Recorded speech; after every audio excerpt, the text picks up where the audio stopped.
Welcome to INB news. జై Bharat national party Macherla నియోజకవర్గ అభ్యర్థిగా నవలూరి శివారెడ్డిని నియమిస్తూ పార్టీ అధిష్టానం ఎన్టీఆర్ జిల్లా కన్వీనర్ వసుంధర సమక్షంలో మంగళవారం శివారెడ్డిని నియమించడం జరిగిందని శివారెడ్డి తెలిపారు. బాధ్యతలు స్వీకరించిన అనంతరం నవలూరి శివారెడ్డి మాట్లాడుతూ రాష్ట్రంలో వచ్చే సార్వత్రిక ఎన్నికలకు జై భారత్ నేషనల్ పార్టీ మేనిఫెస్టో ఇప్పటికే పార్టీ అధినాయకుడు వివి లక్ష్మీనారాయణ దీన్ని విడుదల చేశారని, ఇందులో ముఖ్యంగా రైతులు, నిరుద్యోగుల్ని టార్గెట్ గా పెట్టుకుని పలు హామీలు ఇచ్చారని, వీటిని పక్కాగా అమలు చేస్తామన్నారు. ఈ కార్యక్రమంలో పలువురు జై భారత్ నేషనల్ పార్టీ నాయకులు పాల్గొన్నారు.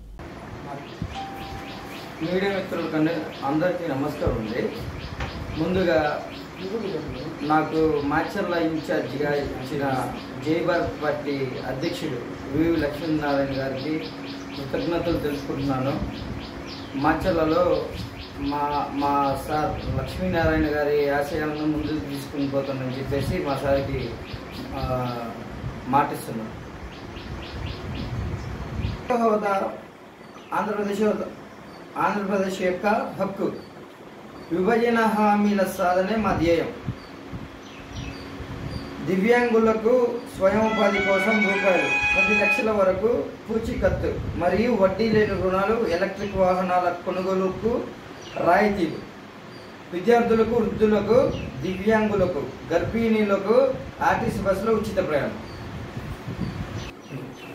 ఇది మా జై భారత్ నేషనల్ పార్టీ యొక్క మేనిఫెస్టో.